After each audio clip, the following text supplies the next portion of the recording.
Hi, everyone, and welcome back to the LD Aviation Podcast. I'm your host, Lindsay Dyer, and today we're talking about something that really hits close to home for so many people in our industry, but it really often goes unspoken, and that is mental wellness in aviation.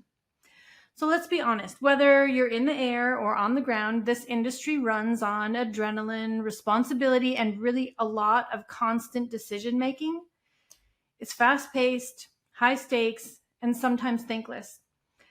So schedulers, pilots, air traffic controllers, dispatchers, we really carry a lot, and we really carry it quietly. But what happens when the pressure starts to take a toll, and who supports the people who support the mission? So that's exactly what we're digging into today with my guest, Destiny Carpenter. She's the manager of Healthy Headings, which is a program that was created by Fireside partners. We all know them and they're awesome. It's specifically for people in safety-sensitive aviation roles. Their goal is to provide real and confidential and career-safe mental health support, along with proactive training that helps teams build resilience before they hit a breaking point.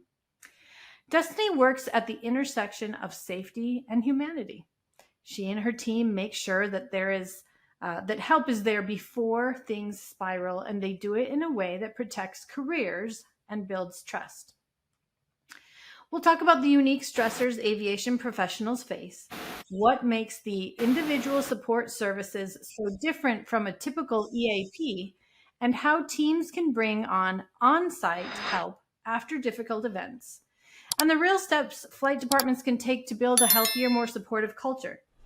So whether you're here as a leader, a crew member, or just someone who wants to understand how to better take care of their team, this one's for you. Destiny, I'm so glad you're here. Let's jump in, and I'm going to start off by asking you to introduce yourself and give us some of your background and how you got into this industry. Thank you so much for having me today, Lindsay. This topic means a lot to me, and my path here is a little bit different. I actually joke that I'm the only pilot that I know that chose a safety role over a flying one instead of, the ever so known voluntold situation. I started my path in aviation actually in flight school. I went to a 141 flight school, and my trajectory was CFI, potentially airlines, potentially business aviation. Hadn't really worked that out. But during that time, I actually kind of found a passion for safety and mental wellness in that journey. Started out as the director of aviation safety for a 141 flight school. And then I was a safety specialist focusing in business aviation. And then that's actually what led me to Fireside Partners. And at Fireside, I started as a help team member, which is our humanitarian emergency liaison program. So that's the team that provides family assistance after an emergency. And then I kind of went through different phases at Fireside. I was also in our EOC as a controller, so doing the flight monitoring, working with clients. And from there, we built the Healthy Headings program, which is where I am now. And I am so happy that we're here today and we're going to talk about something that is so important, especially in our industry. That's so great. Okay, before we jump into mental health and aviation, etc., I have just kind of a random question for you. So if you came from a director of safety for a Part 141 flight school, is that common to have a director of safety in a flight school like that? I went to flight school many, many years ago, and that was unheard of. We did not even address that. Yeah, now that's really the standard, especially for 141. Part 61 flight operations are a little bit different, but for a 141 flight school, having a director of safety is a pretty standard practice. And that's really where I started. And I worked with a lot of director of safeties from other universities as well. So we tried to collaborate as much as we could and kind of share our initiatives. And it's really hard to get student buy-in sometimes. They are 18 to 22 on average. And so safety is not something that they really want to care about. They just want to go out and fly. So it presents some unique challenges. So we work together a lot in that space, but it is pretty common now. Great. Okay. Well, I'm so glad to hear that. Hopefully the Part 61s kind of join on that as well, because the faster and earlier the pilots can be introduced to it, I think probably the better off they are in the future. So Absolutely. very cool. Awesome. Okay. So we're going to kind of start out with the fact that aviation it's unique in general. So there are unique stressors for these different roles. What are the hidden or under-recognized mental and emotional challenges faced by aviation professionals? So that's a great question. And the truth is, depending on your role, you're going to face a multitude of different and unique challenges that you won't experience in a lot of other lines of work. A lot of that comes down to, performance pressures, on time, your duty schedule. But I think something that is really more important and should really be addressed head on is this misconception that safety comes first. And I know that there are people listening to this probably absolutely cringing at that statement, but the reality is that on-time performance and the bottom line almost always beats out safety. And what happens is it presents a unique challenge because there's this message that safety is first. But if there are safety issues brought to light, regardless of the context that interfere with performance or that bottom line, sometimes we don't address those as head on as we advertise in our industry. So when you take that and apply it to the mental wellness discussion, the issue is now we have the mental wellness barriers and challenges that we're still trying to overcome. And it's misaligned with this messaging from leadership that safety is first. So there are a lot of studies that have actually proven that our mental wellness directly impacts our performance. And stress plays a key role in that. So a lot of these professionals are in high stress, high demand roles. And so what happens is it's impacting our mental wellness. It's impacting our ability to focus, to make decisions. It impacts our memory. And so all of these things have safety implications. But due to the stigmas that still exist and this messaging that safety comes first, that's not quite where it should be, it really presents a difficult challenge. And it perpetuates this cycle that we've been caught in so long in aviation. Interesting. That is, I've never ever really had somebody say that out loud, but you're right. We say safety's first, but is it really? You also touched on, stress, overall stress and stuff, and that can come in a variety of different ways. Can you talk to us about maybe the difference, though, between cumulative stresses and just maybe one day, I don't know, you have some stress for that day because you've been late to work or something? Yeah. So we face stress pretty much on a daily basis, and there are varying levels to that. Maybe you're running late for work, or maybe something more significant happened, like there's a maintenance issue and the aircraft's unavailable, and now we have to realign the whole day. So there's a lot of different levels. And in aviation, we often boil it down to acute versus chronic. But what we try to focus on at Healthy Headings is really emphasizing that there is always the acute and the chronic, but people forget that there's work and life stressors, and all of those kind of mix together and compound that stress. So what happens is when you have repeated exposure to those stressors, specifically in the context of aviation, when you're making those high stakes decisions and there's a lot of demand and a lot of pressure on you, it creates compound complex stress. And the stressors themselves, the exposure to the stressors is not the issue. The issue is when there is not a proper outlet or a coping mechanism that is either unhealthy or ineffective. And so when you're unable to effectively manage the stressors, they continue to build. And that's where we really start to see the impacts on our mental wellness and, as a result, our resilience as a whole. Interesting. Okay. Do you have maybe a real world example of where stress significantly affected operational performance? I'm sure you have a few. I do. I actually have a personal story, which is kind of the origin story for Healthy Headings, really. So it was when I was in flight school, and I was not in the greatest situation. I was dealing with more stress than I had ever faced in my life. Work, school, personal. I'm not going to bore you with the details, but I did check all of the boxes. And the difficulty was that I didn't have any family in the state. So when I went to college, I was all alone. I really didn't have a support system. And during this time, I actually contacted a counselor and explained, I just need to talk to someone. I need help dealing with the stress. And we know that mental health and wellness is just now openly being talked about, not even in the context of aviation, but just in general. And so, realistically, I wasn't really taught proper or effective coping strategies just because they weren't talked about. That really just wasn't a thing for most of us. Right. And so when I called them, I made it very clear, I'm not here for treatment. I don't need a diagnosis. I just need someone who is trained in this to teach me how to cope with the stress. And they flat out told me they could not offer the type of support I was looking for. So I did what we all do. I internalized it. I carried on. Yeah. But during this time, I actually had a mission flight for the school. And all that means is we were relocating some aircraft. And I show up at the airport 6:00 in the morning. We're doing our briefing. And I became really concerned about the winds on my return trip at the destination airport.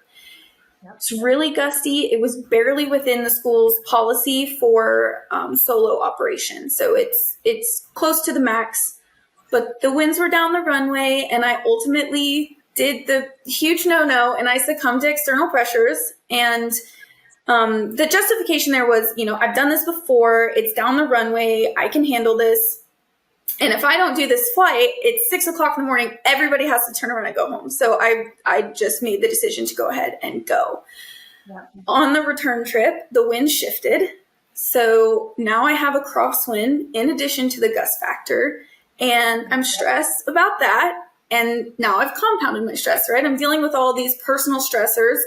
And now I've added an operational stressor to the mix. So unfortunately, probably surprising no one, I'm sure everybody guessed where this was going. I had an absolutely atrocious landing, and it shook me to my core. When I got to the ramp, I was shaking so badly I couldn't even shut the aircraft down. I put the parking brake on and literally put my head in my knees. Yeah. And thankfully, there were no physical injuries. There was no damage. There was no excursion. But that day could have ended very differently for me. And I can draw a clear line from when stress has caused an event in which my performance was impacted and my safety was impacted. And studies have actually shown that stress causes concentration and performance issues. And the interesting thing to me, sorry, this is a little bit of a tangent, but I remember in ground schools, we were always taught, if you can't separate stress when you step into the aircraft, then you shouldn't be flying. And that's really an unrealistic expectation. We live with stress every day. We carry it. If we could simply shred stress like that and separate it, the world would be a much different place. We really wouldn't need these support systems if it was that easy, but that's not the reality. And so they tell you this, but the unfortunate thing is they don't actually teach you, okay, I've recognized that maybe I shouldn't be flying. What do I do about it? That's where the conversation stops. There's no follow-up to that. So when I was going through all of this, I struggled so much to get back in an aircraft. I would go all the way through the motions. I would show up to the airport. I would pre-flight the aircraft. I would start the engine. But the minute I had to go get my taxi clearance, I couldn't do it because I didn't trust myself in the aircraft. And fortunately, I had an incredible instructor, which is the only reason I was able to finish my training. But the root cause of the problem was still unaddressed. All the stress that impacted my ability to perform something that I knew was within my ability still existed.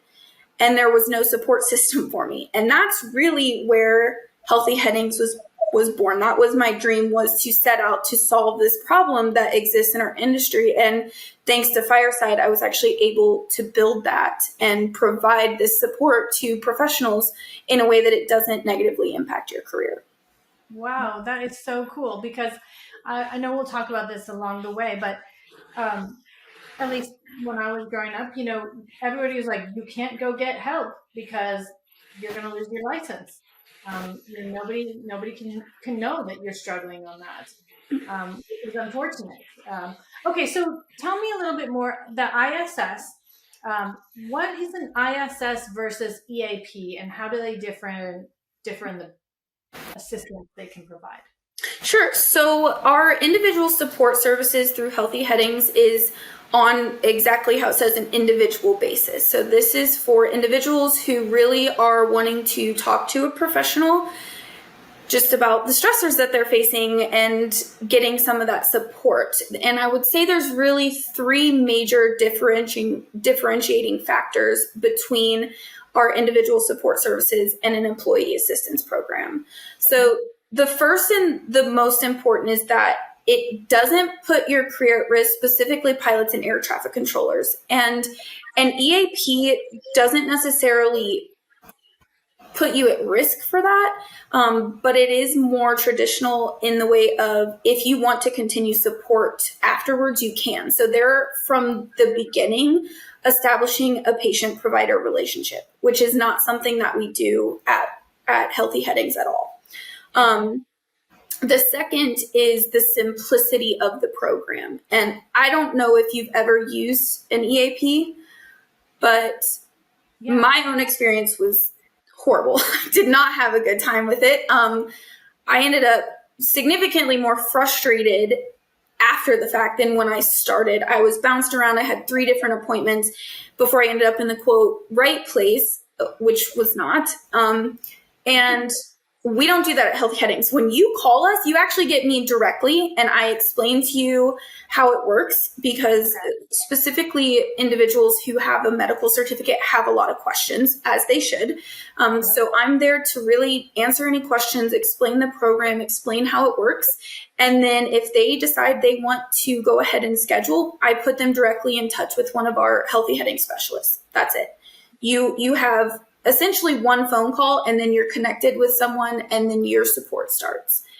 And on that front, the support is significantly more streamlined than what an EAP is. Our Healthy Heading specialists are very, what's the right word? Indoctrinated? I don't know if that's the right word, but they are very familiar. That's probably a better term. They're very familiar with the aviation industry. So they already have an underlying understanding of the challenges you face, how your role in an operational context could be impacting your personal life. And so we're able to streamline the support. We don't have to waste time trying to, bring the credentialed function up to speed. They're right there with you from the first meeting. When I finally got to the right person, again, quote, right person from the EAP, she was so enamored by my job that I spent the majority of the time just asking curiosity questions that she had, instead of actually focusing on the whole reason that I was there. So we've completely removed the potential for that to happen. And part of the importance of that is because it eliminates the frustration, which really encourages people to use it. When you have the stigmas and the barriers that already exist, and now you've coupled that with a complex program, it really doesn't facilitate support. It discourages people from using it. So creating that simplicity helps us break the cycle that we're stuck in aviation. I love it. That's so cool. I think probably most everybody listening here can probably relate to some sort of like having to bring them up to speed, because aviation, like we talked about before, is so unique. You have to explain to them all of that before they can move into the helping mode. Mm-hmm. Okay, we talked about just one phone call goes to you, and then you make sure you match that person with the right one. What is the typical, I guess, time between when you make that phone call and when you can have somebody schedule an appointment with you to work on support? I am really proud to say that our response time is extremely rapid. So since you're calling me first, I always have my phone on me. I'm there to explain it to you, and then you pretty much tell me when you're ready. When you want an appointment, when it fits with your schedule, we put you in touch with one of our specialists. And because the support is remote, it allows us to really provide that to you on your schedule, which, as we know in aviation, we don't have the typical 9 to 5. So it's really important that we can work around some of those operational complexities and align with their scheduling. Nice. So am I also hearing that maybe nighttime or early morning or perhaps weekend appointments are available? Yeah, it's really driven by the individual. We typically don't do overnight coverage, but if that is the reality that someone's living and they absolutely need someone to talk to them overnight, then that's support that we can provide to them. It's just, working with them to see what would be best. We also don't want to disrupt the rest period and things like that. So there are things we have to consider to make sure it works with them. And if that's something that they need, then we will accommodate that. Okay. Interesting. Okay, so we kind of focused on directly like a pilot or an aviation person contacting you directly. Mm-hmm. Let's kind of switch over to see how would you embed or embed yourself, or how would you support an organization in general? Yeah, so the really important thing is ensuring that if your organization has a Healthy Headings membership, they know us. And that's another thing that's different from an EAP. We want to meet with your team. We want your team to know us so they feel comfortable and they trust us to support them if they need it. And that's really where we're different, because when you have a membership, we also provide a resiliency training, and that's for your organization. And part of that, of course, is to build those resiliency fundamentals and that framework. But another important piece of that is so they know us and we can explain what the individual support services are and how it works and how your career is protected. So that resiliency training is really twofold. It's to introduce us and build that trust, as well as building that resiliency component. Very cool. And the resiliency training, is that kind of what you were talking about before? They are coping mechanisms, or I don't know if that's the right word, but they are tools that we can use to better not eliminate the stress, but how did you say it earlier? You said, well, I guess coping with the stress because it's still there. Yeah. So the thing that we really focused on when we built this resiliency training is making sure that it hits those key, unique aviation aspects, because the thing that is so interesting about our industry is there's all these resources, but we're like square peg round hole, because it doesn't quite fit the unique operation that we have. And so this resiliency training focuses on that. And it is all about education and skill building. So when you leave the resiliency training, you actually have something tangible that you can, well, tangible is not the right word.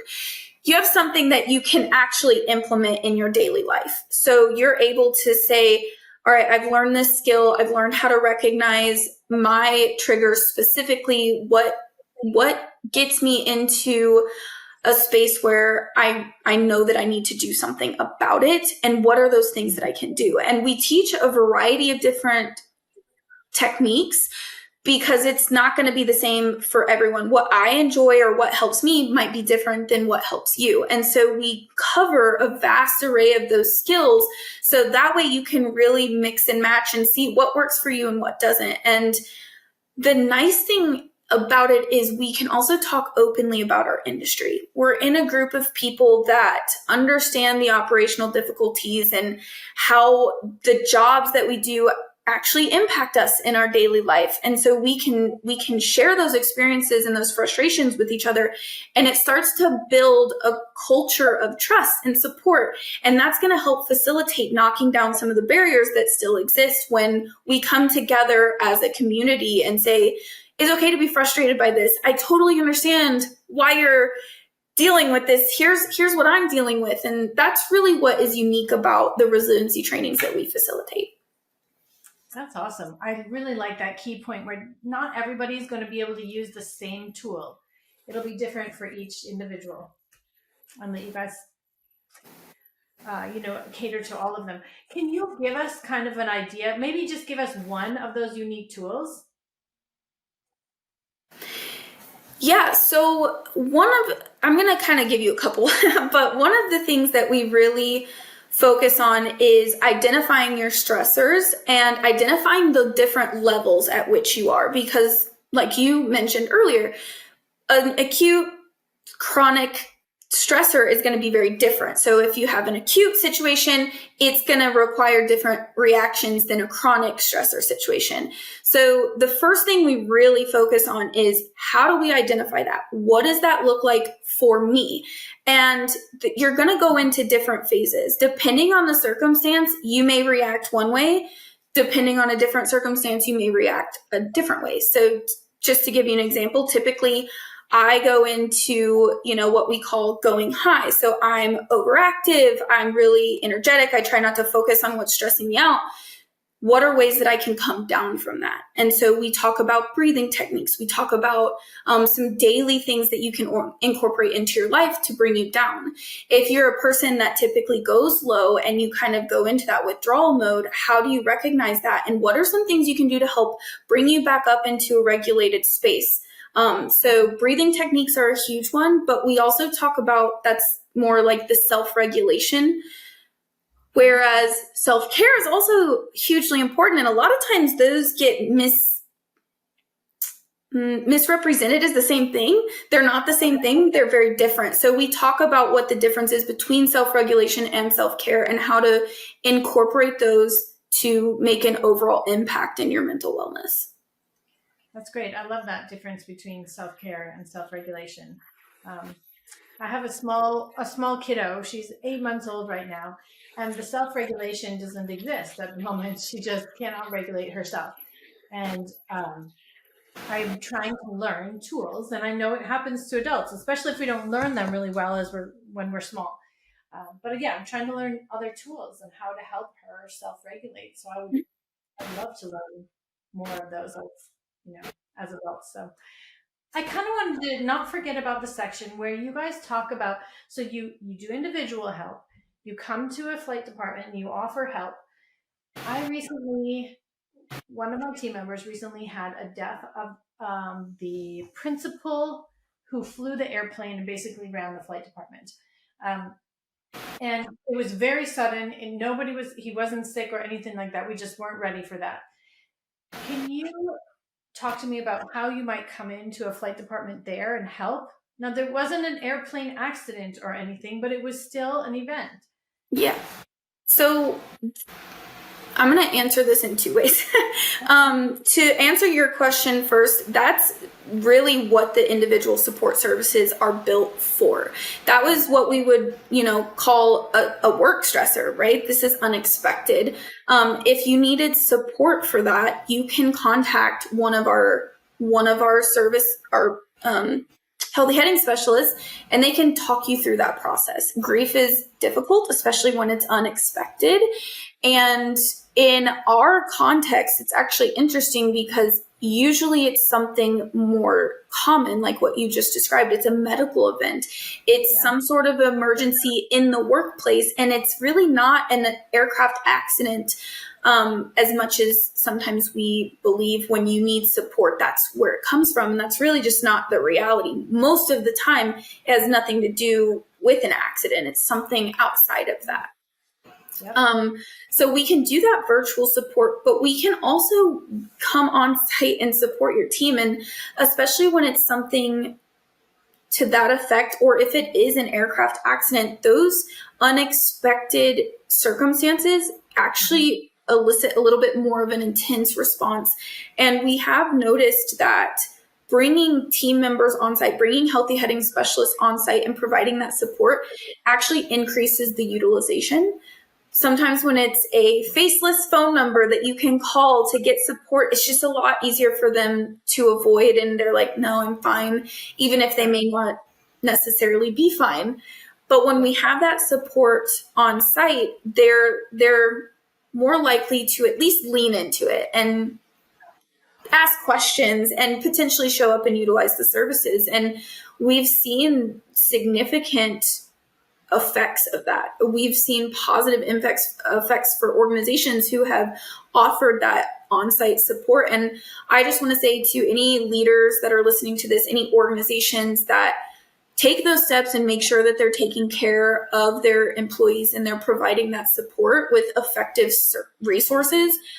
I just hope that they know that they are making a difference in their employees' lives. And they may not ever get that thanks and they may not ever hear about it, but being a person who has personally witnessed the outcomes of providing that support, I just hope that they know that they are making a difference. So I truly honor them and I hope they continue to provide that support to their team.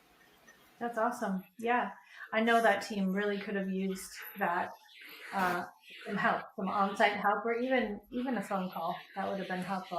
I didn't even know actually your service existed. So next time I will definitely recommend that to them. I kind of want to go back a little bit to what you were talking about, career safety.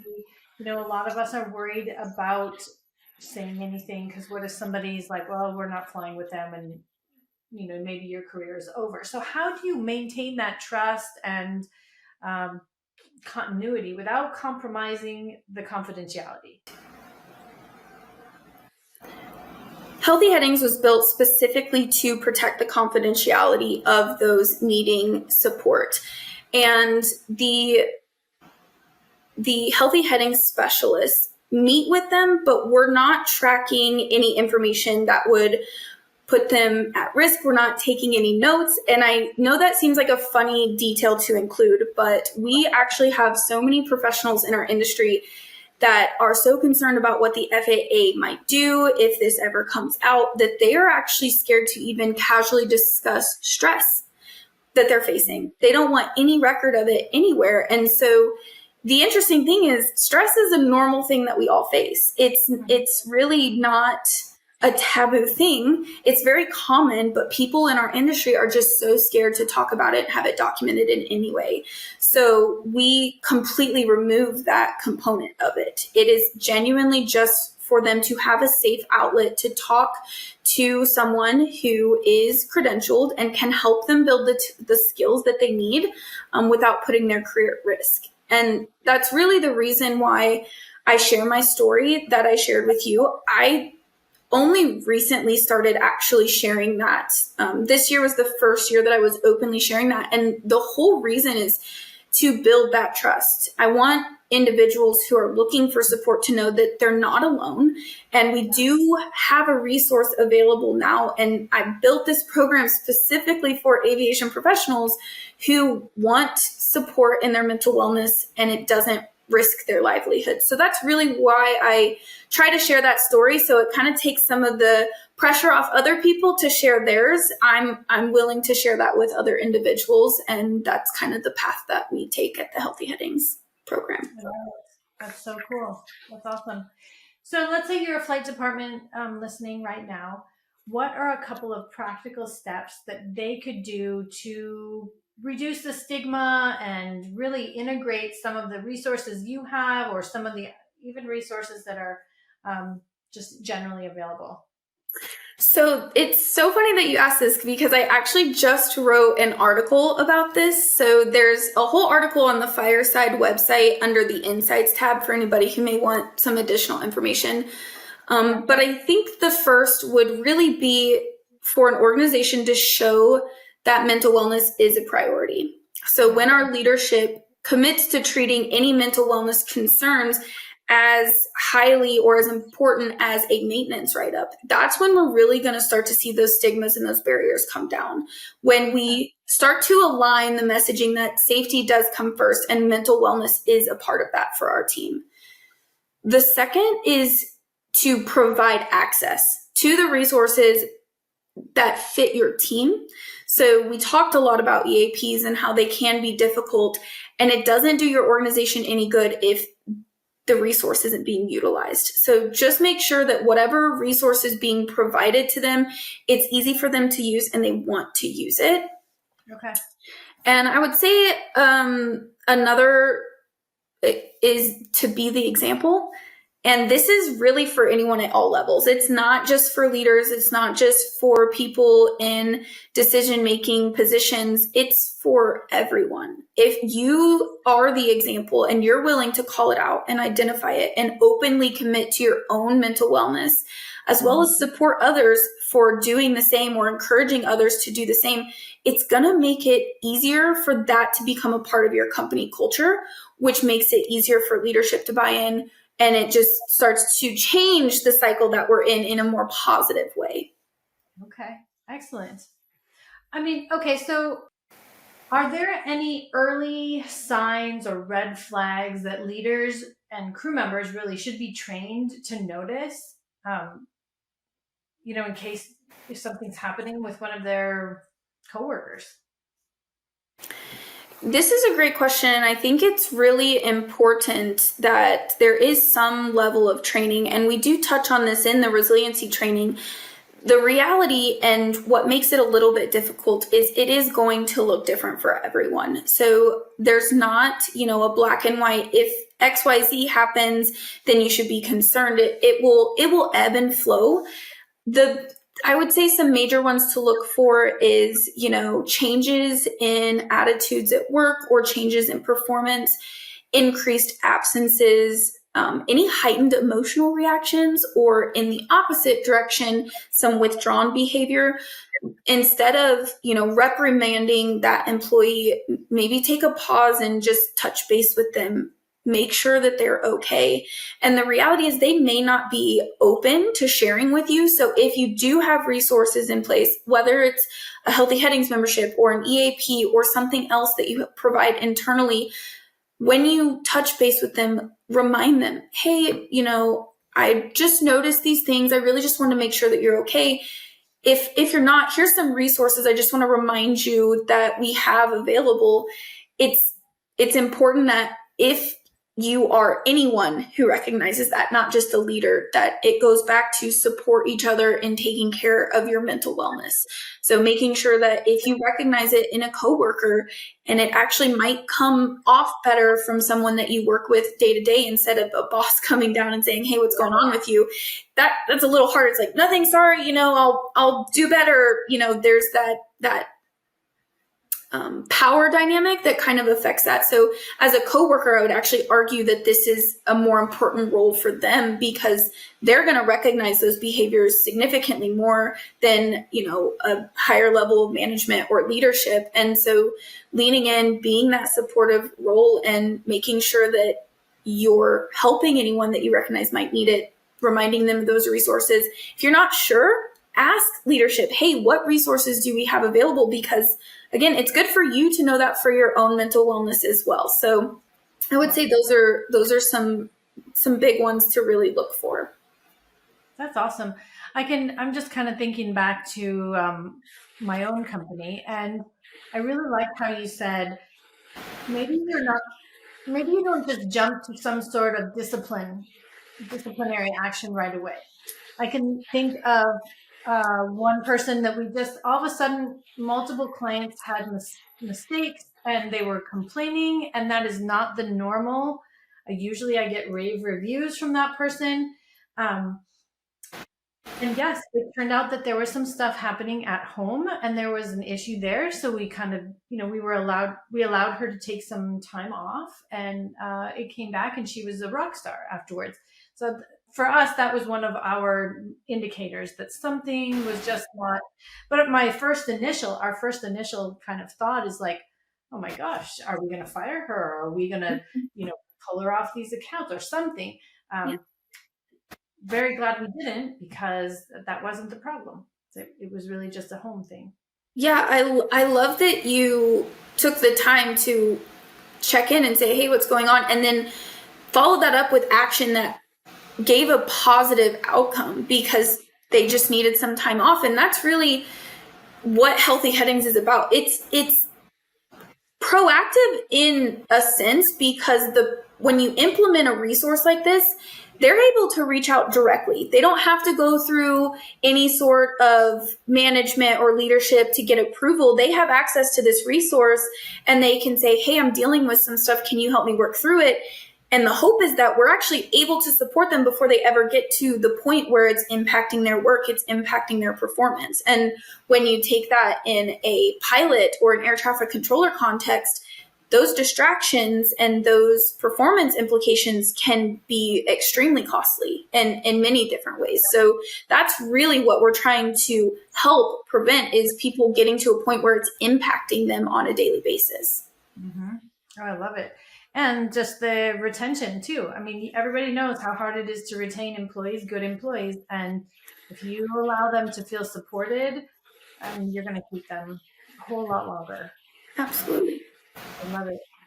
Destiny, do you have any other last final kind of points that you'd like to share with us today? I would just, remind that we always love to say that safety is everyone's responsibility, and we know that our mental wellness is impacting our safety. So I just really encourage everyone to start taking care of yourself. It's okay. We have our flight briefings. You have to put your oxygen mask on first before you can help anyone else. So just make sure that you give yourself grace. And we all experience difficult things in life, and it's okay to have moments and need support, and just make sure that you're getting that support when you need it. I love the oxygen mask metaphor there. That's awesome. Yep. Help yourself so that you can help the rest of the team. Wow, Destiny, that was really an important conversation. So informative. I love that you guys have created that. If I'm not mistaken, that's probably one of the only opportunities or options out there that is like that. Your team is just doing a great job. It's obviously clear that supporting mental health in aviation is not just offering up a telephone number, which might be the EAP way of doing it. So it's about building trust, which you talked about. It's reducing the fear and giving people the tools that actually help before it gets to a maybe disastrous or high level of stress. Anyway, I really enjoyed the conversation. I appreciate what you guys are doing, and I appreciate your time as well. So, Thank you so much. Sorry I interrupted you. You're okay. But yeah, thank you so much, Destiny, for your time. If you have anybody listening to this right now and they're thinking we need this in our flight department, I really think you're not alone.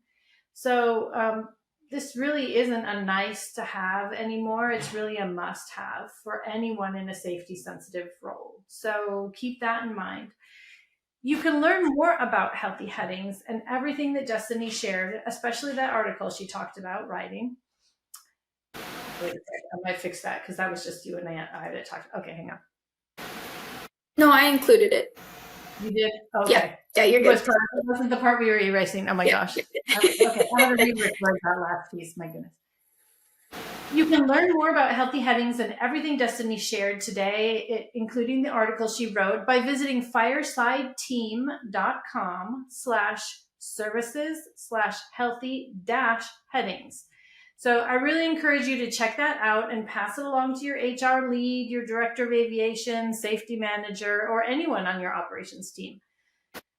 And if you liked today's episode, please do us a favor. Follow the LD Aviation Podcast, leave a review, and share this with your team. These conversations are really meant to spark real change, and the more people we reach, the more impact we can make. So until next time, keep flying safe, take care of your team, and don't forget to check in with yourself as well. We'll see you at the next episode. Thanks. We're so glad you joined us for this episode of the LD Aviation Podcast. If you enjoyed it, please don't forget to like, share, and follow. Your support helps us keep the conversation going and grow our amazing community.